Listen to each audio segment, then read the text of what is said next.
Welcome to the Mind of Business Success podcast. I'm your host, Alicia Cramer. I have a special treat for you today. Lots of good energy in this episode. Our guest today is Amrit Sandhu. Welcome to the show. It is such a pleasure to be here. Thank you so much for having me, Alicia. It's an absolute honor. So when I'm talking about good energy, now anyone who has been listening to this podcast, they hear me talk about energy all the time, right? And I love bringing the metaphysical into the practical businessy world. Mm-hmm. You kind of do the same thing, don't you? Yeah, in many ways. I guess my perspective is that the physical world, putting it in the terms that you just put it in, is actually built upon the metaphysical, right? When you sort of look beneath the layers, there's that spiritual dimensionality to everything. You don't necessarily have to look at it as spiritual. It could be just your relationship with the universe. But a humble premise that I usually start most of my coaching with most people is like, we are the universe looking in on ourselves. Agree, disagree? And 90% of people will agree, right? It's like, yeah, actually, I am the universe looking in on the universe, right? So there is that kind of construct to start with.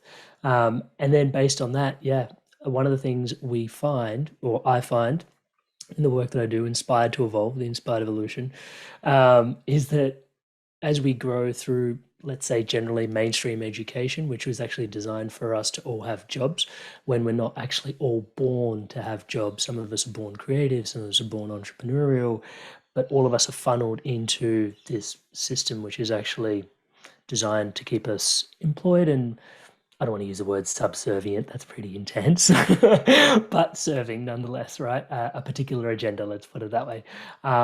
Which there is no harm, no foul. Like, a lot of people find jobs that they love, and a lot of people that I coach actually end up, entrepreneurs within organizations doing things that they absolutely love, as long as you're doing what you love. Unfortunately, what happens is through mainstream sort of education, and that's not just schooling, right? It's also your friends, your family, their expectations. I grew up in an Indian family. I had the option of becoming a doctor, a lawyer, or a failure, right? Like, it was just consistently, you've only got one or two paths. We all get funneled in based on societal expectations and norms.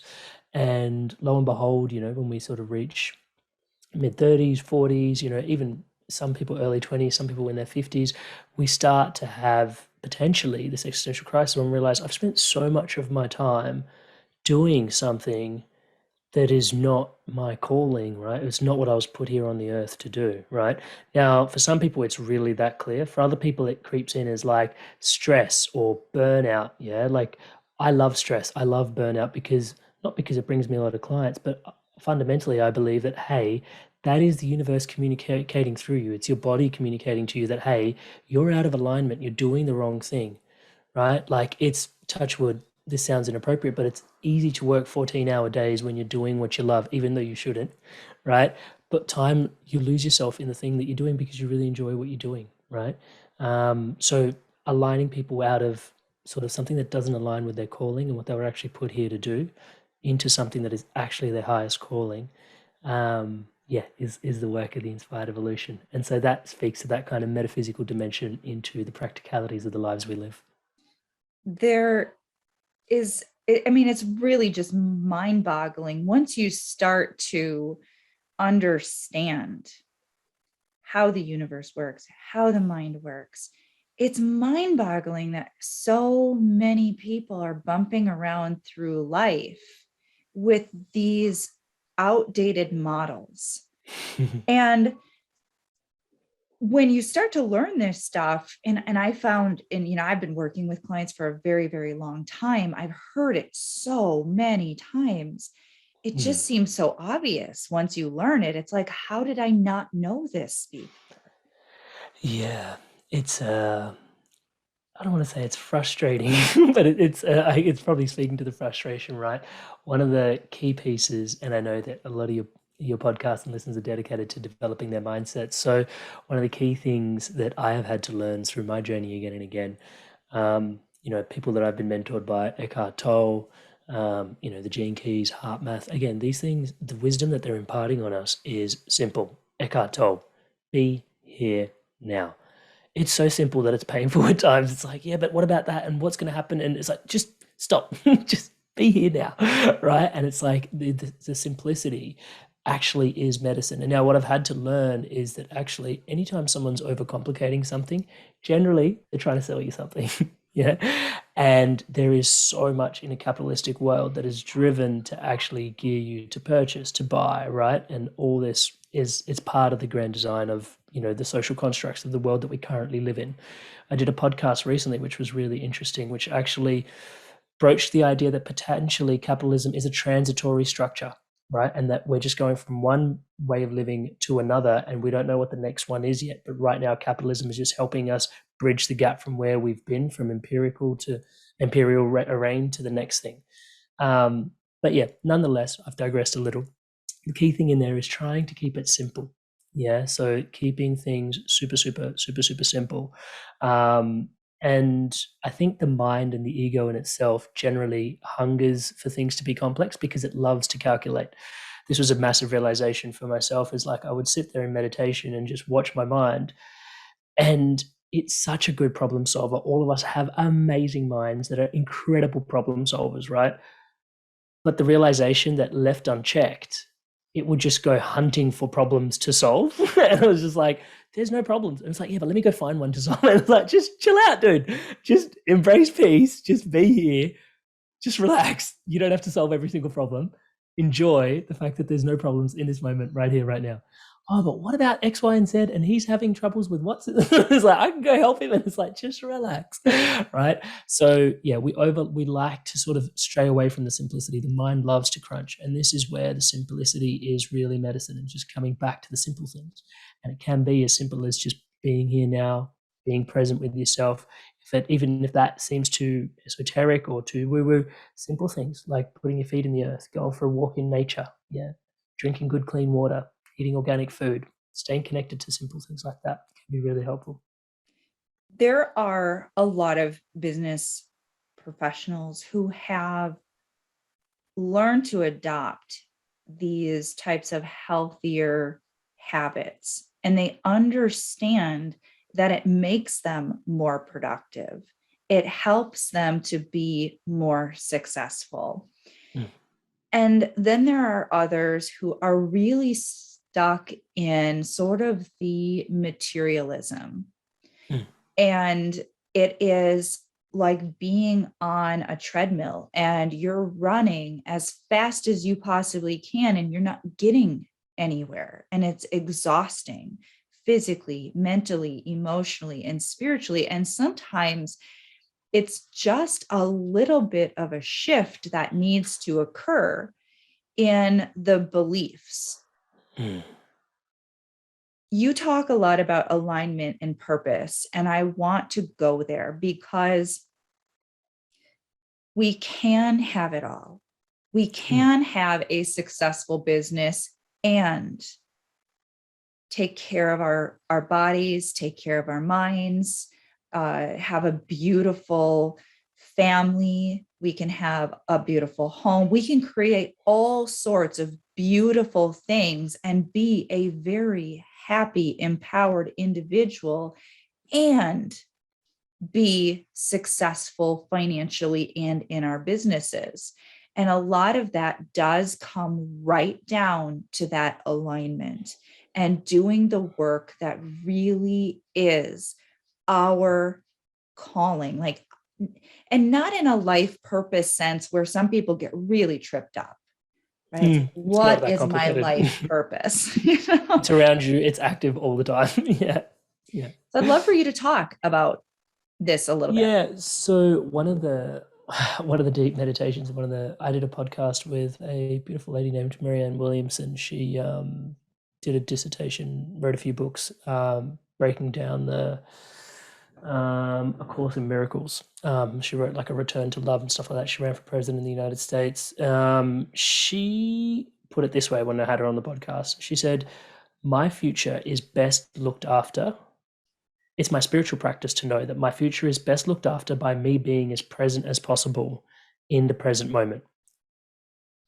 And I remember when she said that, it was just, it sunk in. It really sunk in on a really deep level for me, because it's like all we have is the present moment, right? So all we really have is the here and the now, and the future is definitely there for us to plan for. But it's a spiritual practice to not get all anxious and worked up and trying to stay on the hamster wheel, because basically what's happening is we're ifing and thenning, right? If I get a good job, then I'll be happy. If I get the nice car, then I'll be happy. If I can, get make the mortgage repayments with this much more buffer, I'll be happy. Or if I can make it $100,000 a month, then I'll be happy. The problem is we've ifed and then, we've ifed and then, we've ifed and then, right? And generally what happens is at the beginning, we if something simple, and then we don't actually get the outcome, right? So if I get a car, I'll be happy. We get a car, and it's like, actually, you're happy in the moment, but then after that, it kind of dissipates. It's your baseline norm is back to where it was, right? And instead of thinking that the model's broken, right, that ifing and thenning doesn't actually work, we just go, oh, I must have put the wrong variable into the front part of the equation. It must be a luxury car that I need, right? Not just a car. So if I get a luxury car, then I'll be happy. And then you get the luxury car and it's like, shit, that didn't work either. Right? So we keep getting stuck in ifing and thenning. And it's actually about the journey. You hear plenty of spiritual sages say this. It's actually about the journey, not the destination, right? And being present to who you are becoming on the way. Now, if you unpack that for a moment and realizing that our future is best looked after by who we are in the moment, looking after yourself, looking after your health, right, is the best formula for actually succeeding, right? Now, I know that sounds super how does that actually pan out? Plenty of entrepreneurs, like you alluded to before, identify with the fact that the business only grows, it is limited in growth by the CEO's personal growth, right? So that person's capacity to make decisions, their resilience, their presence, their intuition, their capacity is actually limiting the capacity of the growth of the business, right? And so that has such, sheds such a light on that person's personal development work, right? Like where they are as an individual. Yeah. Now, looking after yourself to make sure that you're healthy and vital and experiencing vitality then becomes a moral obligation towards your business and your offering, right? And just to sort of summarize this point here, one of the best ways to succeed in business, no one talks about this, right? But one of some of the people that I follow, they put it this way. They go, if you really want to succeed in business, the best way is to just be in business longer than your competition. And if you look after your health, you're going to be around for 10 years more, 15 years more. You've had 10 more bites at the apple. Yeah. You're going to do that much better given the long term, just because you've had longer to succeed, right? Consistency is king. So you get the opportunity to actually thrive and strive and keep going and doing what you love more and more for longer and longer. You have more of an opportunity to succeed. And so I think also, one of the key things in my body of work is the boundaries are now dissolving. Yeah, there used to be an era where we used to be able to sit there and go, hey, I can do this job for 9 hours or 10 hours a day, and then have a green smoothie, go to yoga, do to the gym, wake up early, meditate, rest early, get all my bits in. I can do health outside of that, but then still, go to this thing that feels like it sucks my soul, right? But the boundaries have now dissolved, right? You spend most of your time in this area of your life at work, right? Other outside of your bed, you're mostly at work. Let's just be upfront about it, right? So if you're working, why not channel good energy and do the things that you love to do so that you're actually integrated across all the dimensions and you're actually showing up and healthy? Your work actually can be a thing that inspires you. Like right now, as a life coach, as a purpose coach, it's completely fine if I'm a life coach and I'm here to help you and I'm overweight, but I'm not inspired to be that person, right? I'm inspired to be a healthy, vibrant version of myself, to inspire others to be a healthy, vibrant version of themselves, right? So that's where the boundaries start to dissolve and your work becomes your extension of yourself. Like I'm healthy. I keep reading. I stay on top of the things that I need to stay on top of, so that I'm looking after myself, so that then subsequently I can support others on the journey that are, following the same path, similar path as well. And we're talking about things that are incredibly pragmatic. They're fundamental, they're basic, kind of all, common sense, we could say, right? Mm-hmm.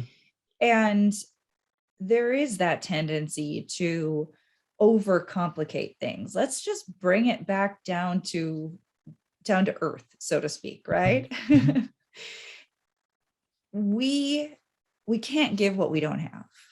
And when you are doing your work, whatever it is, doesn't matter if it's a service-based business, if it is a product-based business, I'm going to assume anyone listening to this podcast, it is really at their core a beautiful human being, a good person. Mhm. So you want to put out value. You want to help people. You want to do good things. And it's fascinating to me how many people allow themselves to get so out of their alignment, Mhm. thinking, trying to convince themselves that somehow they're still putting good energy into their work. And you're not. Mhm. Like you said, this whole boundaries thing. I mean, we know this from even science, and science is still sort of catching up with Mhm. what really ancient wisdom has been saying throughout human history. But even science will say that everything is energy, everything is interconnected.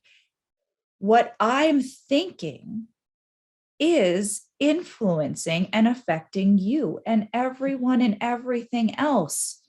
And it's kind of ignorant, really, if you just boil it down, right? It's kind of ignorant for us to think that when we allow ourselves to get so unhappy, so out of alignment, so busy pushing and resisting and struggling and fighting, that somehow something good is coming out of that. Not that there Yeah, isn't virtue in the process of of breaking hard through that, work and yeah, right? yeah. But to continue to live in that way is Yeah. destructive. It it definitely is destructive to the point where, yeah, like I've got a past with depression, right? So I can identify the mental health toll that it actually takes on you.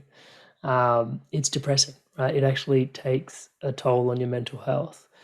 Um, it's yeah, I it's it's interesting the choice of words that you've used there. Like it is ignorant to many degrees, but I remember viscerally being ignorant, and it's you literally are trying to do the best that you can with what you've got, right? And it's just like you're just not given the tools. Like no one's handing out the tools, and maybe intentionally so, maybe unintentionally so, right? But we're led down a garden path, and I remember one of the clear moment, actually, that I realized that, holy crap, like I'm going to have to make a massive career decision to sort of do something different, outside of something that was paying really well, looked really good and shiny from the outside, but wasn't aligned to my values.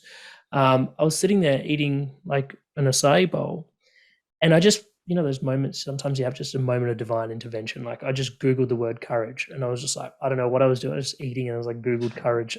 Who does that? Anyway, it happened. So I Googled the word courage, and out popped out the definition, which was like, courage is taking action in the face of, like, regardless of fear. Right. And I was just like, whoa, like I had this whole epiphany in this moment. I like spiraled in, like it was like, whoa. My community calls it a Mandala moment, right? It's like an epiphany, basically. And it was like, oh, my whole life, Braveheart was one of my favorite movies. And I just thought William Wallace was fearless, right? And I thought courage and fearlessness were the same thing. And in this moment, I realized, oh, no, no, no, no, no. Courage and fearlessness are completely different things.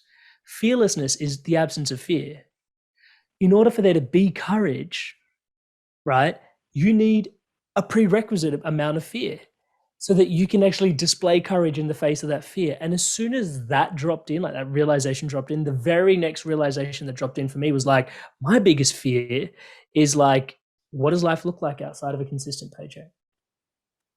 It's just like everything was mapped out. It's like, go to school, get really good grades. When I graduated university, I literally graduated like top of the alma mater. Like I did amazing at university, touch wood.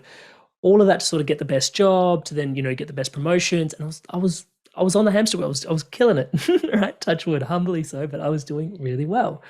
But then my biggest fear was like, hey, what's life like as an author or a speaker or as a coach or all these creative people out here, how do they actually but Stoics will say this: the obstacle is the way in many ways. But realizing that that's my biggest fear, and if I actually want to be courageous or someone that has courage, which is who I want to be for my children, my partner, then it's like I'm actually going to have to display courage and take steps towards the courage, towards the fear, because that is actually courage. And so having to realize I'm going to have to let that go, move in a whole new direction. Yeah, it was super intimidating. It was super intimidating. One of the key things that helped me was setting up a podcast, right? So I set up the podcast. I was interviewing people such as yourself that were successful in business in their own terms, on their own right, gleaning their insights and the wisdom every week, right? For the last 4 years, I've just been interviewing people every week, learning what their inspired evolution is, how they're able to live life on their own terms, in alignment, in flow. With mindsets do they have? What actions did they take? Right? These are the key things that we're talking about every week. Eventually, a lot of that rubs off on you, and you can continue to follow your own path and map out your own journey. But it takes elements of courage, right? So, and the ignorance that we spoke to, like, it's potentially by design, but it does require you to actually go in. And I can understand why people don't look at it, because it is scary to sort of go, actually, the whole premise on which societal structure is built on doesn't resonate with me.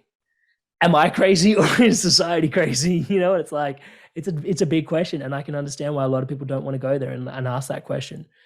Unfortunately, going there and asking that question is one of the prerequisites to actually accepting your situation and going, okay, this doesn't align, this doesn't resonate, what does? And then finding a coach, finding resources, good books, good mentors, good allies, good friends, good community to help you build the life that you really want to live. Yeah, only comes from there, really, in my humble opinion and experience. I love that. And I wholeheartedly agree. We've all been there. We've all been in a situation at some point in our life. Some people, myself, spent a lot of time in those dark places before I started to sense the light of truth. And that's when the real journey begins. You can't start healing until you acknowledge that there's a problem. Can I jump in there just quickly? Sorry to interrupt you in your That's question. right. But did some part of you always know deep down in your bones that you were off? And Absolutely. And I believe potentially everyone does. also, yeah, right? And I also do. Yeah. what was meant to be, but you just kind of never gave yourself permission to sort of Mhm. accept that that potentially could be you, Right. right? Because it was too grandiose in your head, or the fear of failure, fear of success, or whatever you want to call it. And it's like, oh, I'm not good enough or whatever. But you always knew, right? Well, and this is not something that I've shared with anyone, even on podcasts that I've been interviewed on Mm. before. But when I was a little girl, I was the helper. Mm. I remember my mom had acquired a whole bunch of books about ancient herbology from someone that had passed away, and just being fascinated and Mm. reading about these medicinal properties of different herbs. There was stuff on Chinese herbology and just all sorts of just very random things that Mm. a young 8-year-old would probably not have any interest in. Okay. Yeah. Um, Fast forward, when I was in my teens, um, I remember having very dysfunctional friends as well. Of course, that's birds of a feather flock together. Mm. And they were out doing some really, really self-destructive things. Mm. Having sex at a very young age and things like that, and sneaking out. And I remember going along on those little excursions and being the protector, being the helper. So I always had, even with a dysfunctional circle of friends that was, Mm. vibrationally, Mm. it made a lot of sense, right?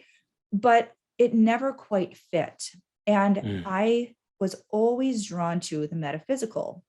I Mm. was reading books about manifestation when I was probably about 12 years old, and fascinated by concepts and reading bits of information about Tibetan Buddhism and just all sorts of different things that were outside of the norm because I wanted to know the truth.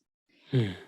So even in my dark place, struggling with suicidal depression, the depression started when I was 10. I became very suicidal by the time I was 12, and I started drinking very heavily at a very young age. Even during all of that, there was always a spark of something inside that I felt there has to be more. It has to be different. It's not meant to Mm. be this painful. And Yep. I always wanted to be the healer and the helper. But it wasn't until, right? It's not until you hit your rock bottom, whatever that is for you. And it doesn't have to be like you lose everything. Sometimes Mm. for some people, it is as simple as, I I drank too much and I missed work, and that Mm. that goes against my value system, and that is my rock bottom, and now I have to pull my head out of my ass and make a change. Mhm. Everybody's rock bottom is different, Mhm. but that's when you come face to face with that ignorance, and that's when you have to make a different choice. Mhm. And that's when things can start to change. And that doesn't mean that it's miraculous, happily ever after from that moment forward, because you got a lot of stuff to clean up. Yeah, one of my deepest fascinations, and I end up asking this a lot on the podcast, is why do we always have to break down to break through? Why can't we just break up to break through? Like why does it, or not even break? Like just stitch up, break through. But there's this consistent narrative that I find again and again. People always ask me, "What have you learned on the Inspired Evolution podcast?" And it was like the people that are, I don't want to use the word, yeah, like really, really, really successful, I have found just through my experience, is they've been through, similar to what you're describing, some really deep challenges. And it's the hero's journey, right? It's the sword that they came back with, that they slayed their dragons with, is kind of their offering to the world. It's like, hey, this sword will help you. This sword will help you. This sword will help you. For me, I struggled with depression for 6 years. Meditation became this whole thing. People had toe aches, and I was like, try meditating. I was just like, because that was the sword that helped me slay the dragon of depression was meditation. And then career misalignment was this massive thing, right? Like the mental health toll that it took. And one of my deepest realization is that our health is our purpose, and our purpose is our health, right? So realizing that, just going, okay, purpose, and that's become the thing that I coach, like hundreds of people around the world right now on, and I love it, right? But it's this key thing. It's like the biggest challenge was the misalignment of me. You start doing simple things like even personality tests for someone like myself, and it's like the key thing's not to be engineer, X, Y, and Z. And it was literally all the things that I did. And the things to be coach, speaker, right? Teacher. And it's like, oh, well, that's what I've naturally gravitated towards. And there's always that knowing deep within us, So your story inspires me because it's like, there's consistently that willingness to break down to then break through. I know people listening in will take a lot of heart from that. Thank you so much for sharing that as well. I know it's the first time you shared that. So yeah, like there's so much that we learn from each other in realizing that actually it's okay to sort of free fall. I will potentially find something deep down in there. Yeah. Yeah. We all have an incredible amount of potential.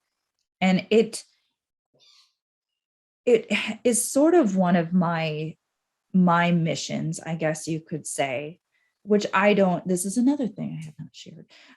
So you're just drawing all sorts of stuff.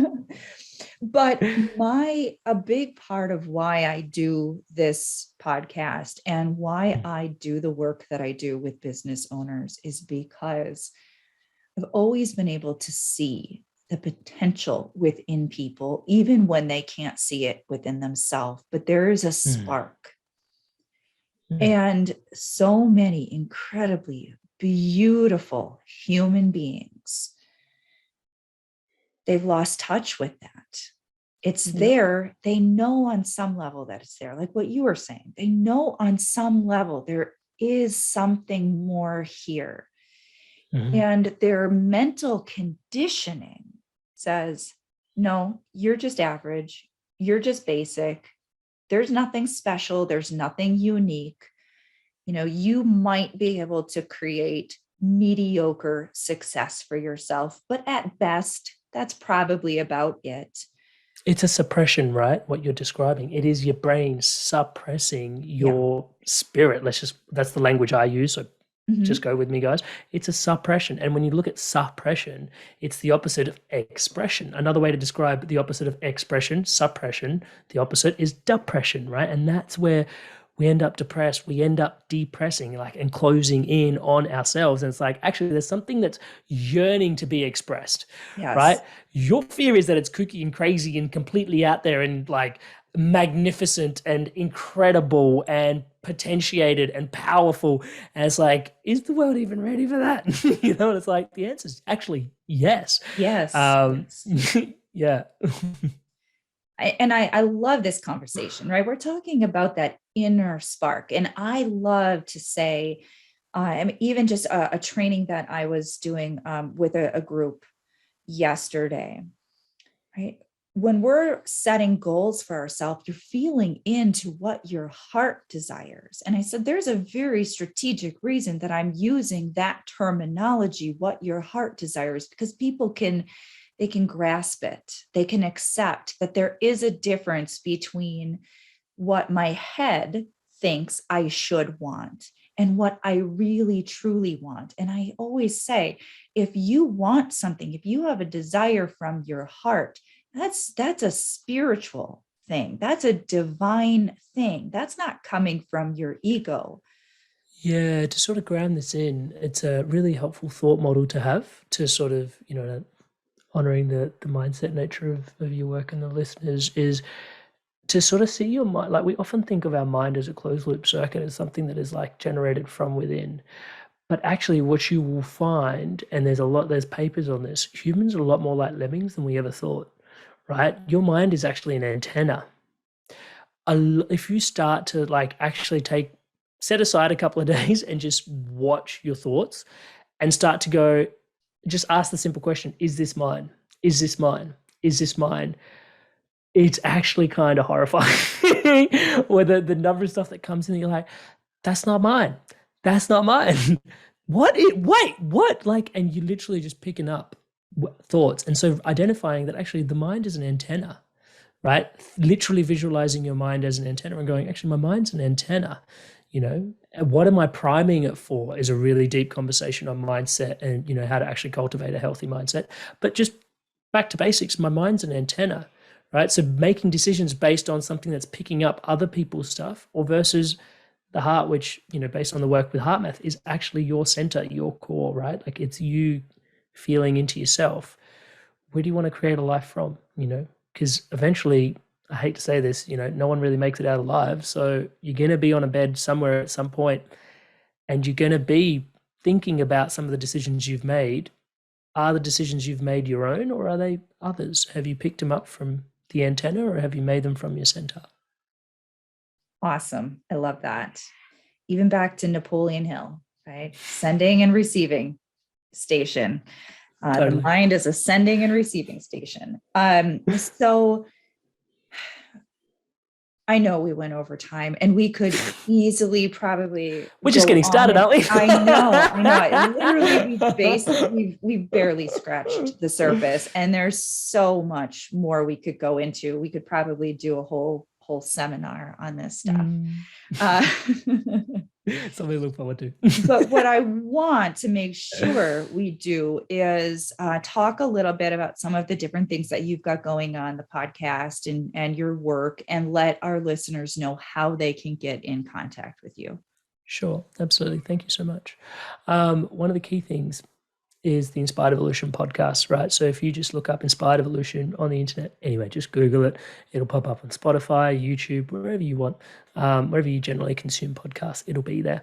My personal favorite is YouTube. So if you subscribe on YouTube, the glorious part of YouTube that I love is that the videos there, people are asking questions. The interactions that I'm having in these chat threads under the podcast, like it's incredible. It's like the new school or something. It's really amazing. I love YouTube as a platform. So yeah, Inspired Evolution, youtube.com/Inspired Evolution is the easy way. It's up to you. It's completely free for you to consume. We release a podcast every week, keeping you inspired and evolving on this sort of trajectory, right? Spiritual entrepreneurship is a big sort of underlying sort of ethos behind what we do.